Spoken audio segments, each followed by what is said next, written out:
When I decided to take this trip out here into the mountains, there's several things I expected to find.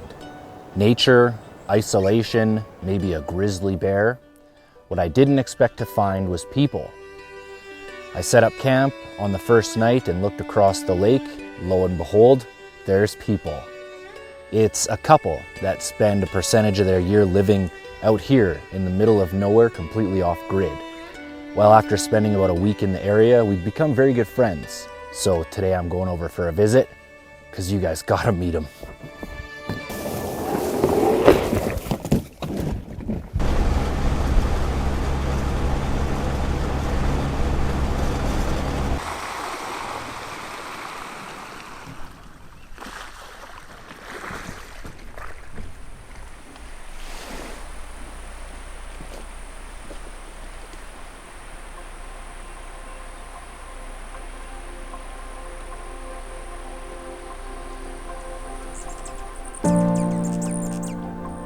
It's easy if you just go back to logics. Everything is easy. I've got to pack wood every day to put in the wood box, to put in the stove, to cook, make hot water. Most people don't understand what basics are. They're looking for a microwave, they're looking for a toaster. There's nothing you can't do. When something goes wrong, of course, yeah, you're responsible to try to figure it out, what went wrong. It's not like at home or in town. Like, it's too easy in the morning to go grab a cup of coffee and sit down and watch the TV. Here you're active right away.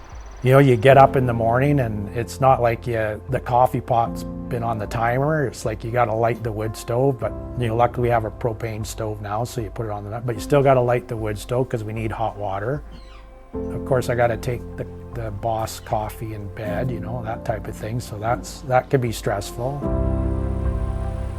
We installed that new propane stove and Bill cut the wires, and we're dead in the water for our communication. But you know what? You just sort of hunker down, figure it out, backtrack, go back, get some electrician tape after we're done, and yeah, you're back up and running. Here I fixed the electrical. If it's propane, I got to fix it. If it's water, I got to fix it. You know, if it's a broken door, I got to fix it. You got to fix it all yourself. So there's no one to call upon. There isn't a day where there isn't something to do. Like, there's lots to do. Luckily, I have hobbies and all the rest of it at home, but you're kind of forced into doing a hobby when I'd rather be out here working physically and doing all that kind of stuff, right? Most people look at me and go, "Are you kidding me? Why would you go back and start doing this in retirement?" But I think part of it is I will never let this property, these 40 acres, what we have, what my parents built in 40 years, I'm never going to let it go down.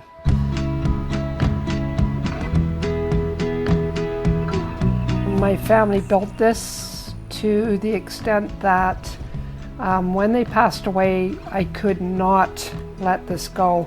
When my brother left, I could not fathom the fact of giving it up because of all their 40 years of hard work of putting it into what we have today. If you would have seen what we walked into when we did, there was nothing here. And now we have hot showers, running water, flush toilets, the whole 9 yards. When we first come in, you know, we don't know what to expect. The trapper down the road, he sometimes has the road open, but usually it's just the width of a snowmobile. But to get from his place into where we are, another 15 to 20 kilometers, probably cut 30 to 40 trees off the road. Bearing the road conditions for what you had for width And height, we were like, I don't know if he's gonna make it in. We saw you coming in going, oh, it wasn't so much the width or that you weren't gonna make it in. It's just that there were some trees that were not cut up high enough that are hard to get at as well. And you know, and they hadn't been touched because there was no other vehicles coming in that were your height. So these trees were there last year as well, a lot of them. So you're dealing with last year's tall ones and this year's tall ones. So a lot more of a challenge, that's for sure. I said, you know, Bill, I think this guy looks like he's not going to give up. So we were hoping that you would make it. And yeah, look, 3 days later, here you are. Yeah. We call it the Bobblehead Road. It's 40 kilometers south of Namaya, but it takes 3 hours in a vehicle that you cherish.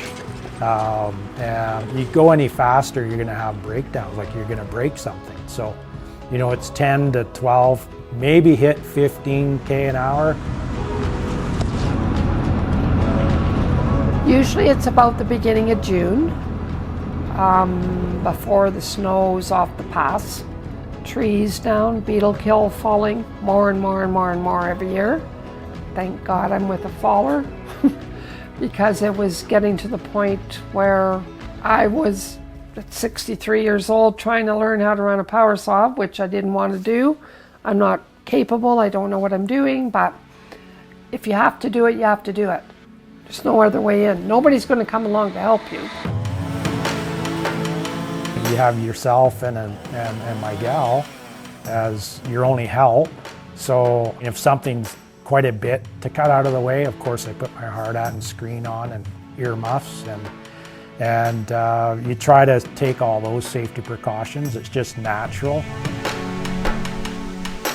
You can clear the road and then the next day if you have any wind come through, away it goes. But the other issue is the wildlife, the bears. There's a lot of grizzly bear sign and the odd bit of black bear, but mostly grizzly. This is their area. So I take a bear gun with me, a 12-gauge shotgun, and I don't want to kill them, but you have that if they do come at you. I mean, you have to look after what you got, I guess, but I don't like doing away with anybody if I don't have to, but it is what it is. I don't find them aggressive at all. In fact, they're very curious. Every time I've encountered one, they're standing up to see who I am. And but usually just working the action of the 12 gauge, especially after you've taken a shot at them prior, just working the action, they bolt. I'm scared at times, but you can't be a prisoner in your own home. Like, I could sit in here and be so friggin' scared that I don't want to go out of the yard. I don't want to do anything.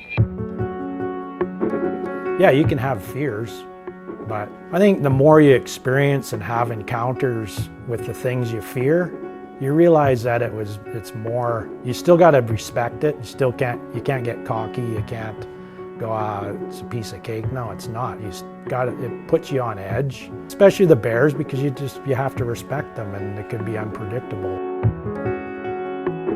This is their land. This is where they live. They chew on the picnic table. They chew on the windowsills. To think that when you arrive, they're all just going to go away, it's probably not going to happen. Consider where we are. We're in their territory. Yesterday, a moose with a young calf swim in the lake. Well, then you feel bad for them because they got to survive, you know, the bears and wolves and all the rest of it too, right? But to me, it's just peace and serenity, and just a great way to live. You know, I enjoy people and I enjoy the town. I enjoy everywhere I go. but if I have a choice, I'd rather be here.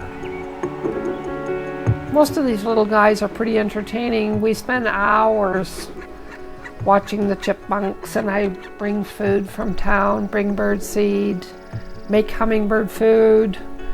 Yeah, the woodpeckers are nesting, the little blue swallows are nesting out there.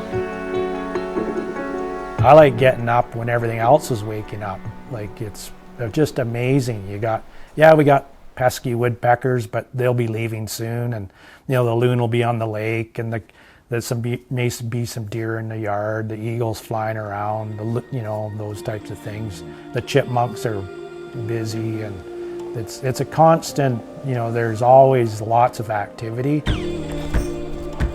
You get beavers, you get loons. I mean, I know our friends down the lake, their grandson came and said, "Gee, Grandpa, the birds at your cabin are way too loud." Well, it's a loon. I mean, how many people don't want to lay in bed and listen to a loon calling? But they don't know. It's not everybody's forte.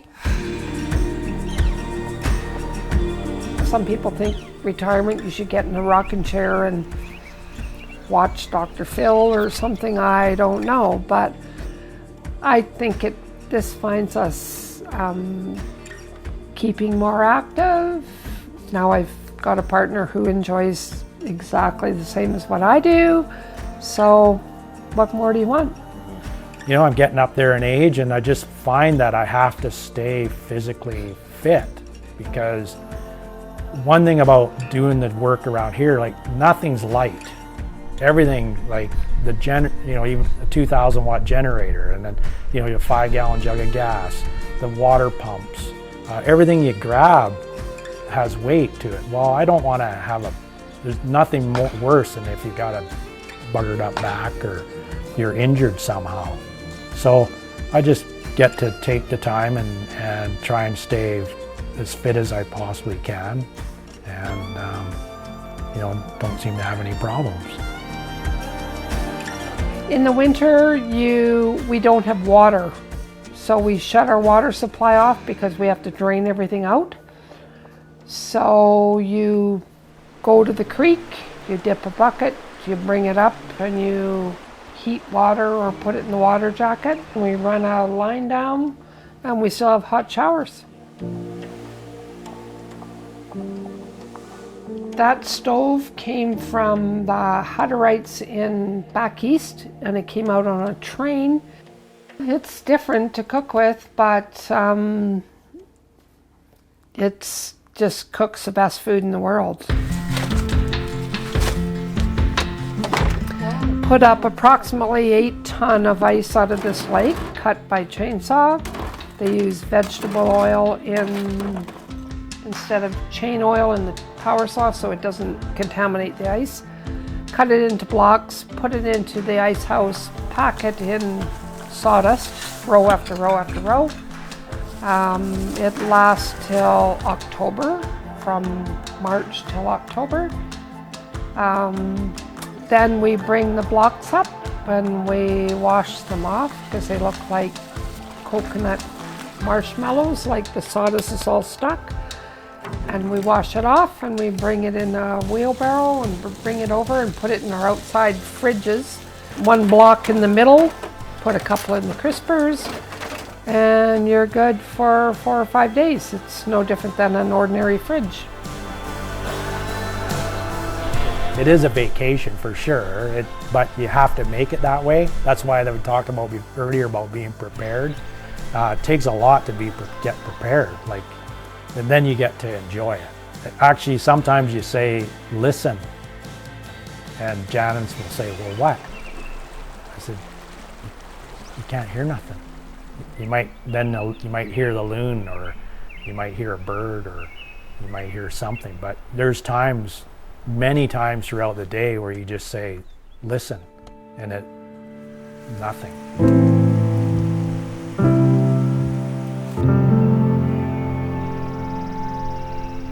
Some people can't handle it the quiet and all the rest of it. But if you're of sound mind and all the rest of it, this is just pure serenity. Like, it's just, this is nature. This is as close as you're going to get to it.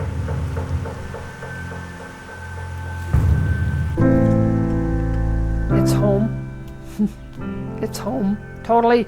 Last year was kind of home, but there's been such a turmoil in my life of losing all the family members and trying to grasp my straws, and now I've found a partner that's been, wanting to do this with me, so it makes it far more easier and enjoyable. Now I can come here and stay for long lengths of time.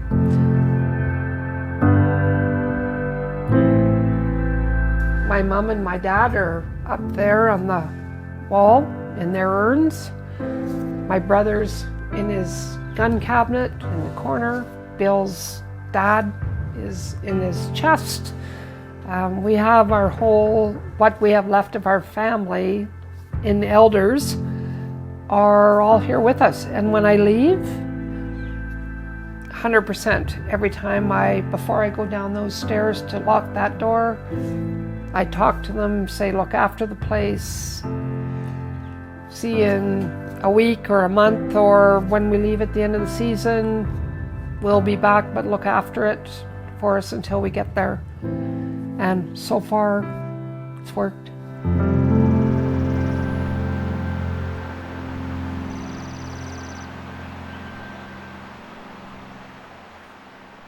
I have thoroughly enjoyed my time exploring here around Fisham Lake and meeting Bill and Jan.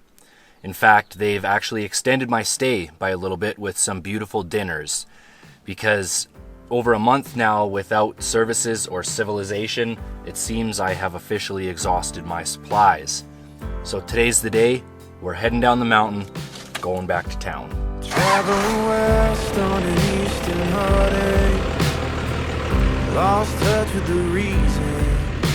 Found another trend that I could break to feel more like myself. Saw the water where they drown the sorrows. Pacific lovers in motion. They keep on talking about tomorrow. Tomorrow never. Finally made our way back to Lower Taseko Lake, which means we're about halfway out of here. And that lake is gorgeous. All the pretty people are looking pretty equal now.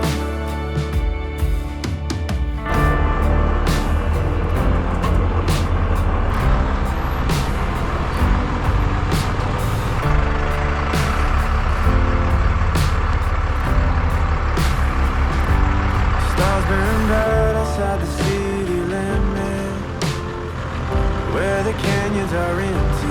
Lonely nights lit by lonely companions, in a sweetness and release. I thought I saw you hiding in the shadows. You were holding the answer.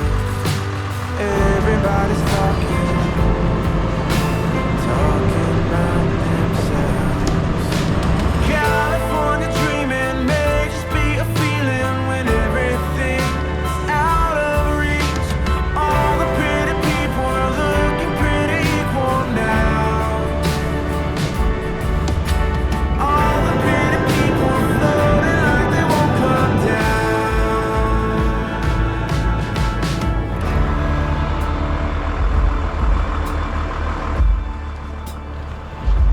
You always wait for the dust to settle before you tell me you miss me. Holy smokes, I can hardly believe it. The bottom of the hill. It's much faster coming down because I already had everything cut out of the way, but it still took me just over 6 hours. Now about 4 more hours, we'll be rolling into the big old city of Williams Lake.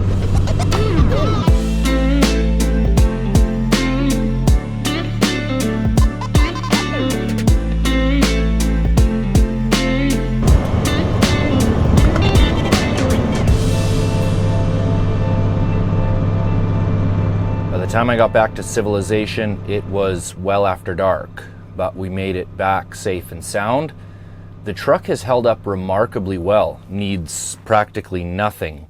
The boat trailer, on the other hand, needs some serious attention, so I think I'm going to have to stick around here for about a week to get things ordered in and fabbed onto the trailer.